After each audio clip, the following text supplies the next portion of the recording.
В Усть-Каменогорске завершился 7-й форум межрегионального сотрудничества Казахстана и России.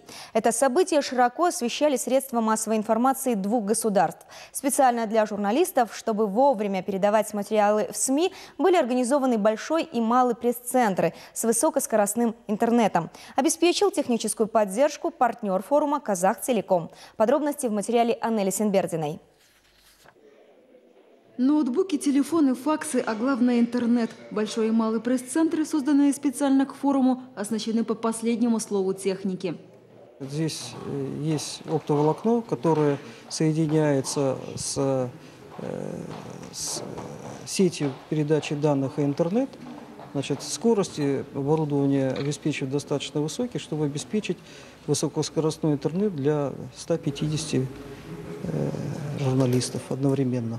Корреспондент газеты «Семей Тана» Асем Бапанова признается, все дни форума активно пользовалась предоставленными возможностями. В итоге ее материалы вовремя попали к редактору, а затем и к читателям. Пресс-центр организован очень удачно. Мы тут могли и получать, и отправлять информацию. Сейчас без интернета современную журналистику невозможно представить. Всем хочется оперативности. Пользовались услугами пресс-центра и другие участники форума. Интернет нужен не только журналистам, говорят они.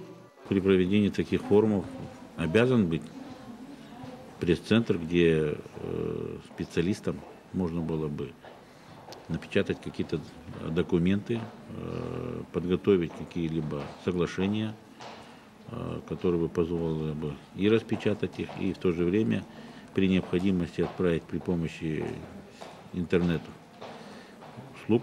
В целом в регионе благодаря Казахтелекому ко всемирной паутине на высоких скоростях подключены почти 50 тысяч человек. Постепенно растет и число пользователей ID-Phone и ID-TV. С этими услугами клиенты могут познакомиться в специально оборудованном помещении «Шоурум» в Усть-Каменогорске.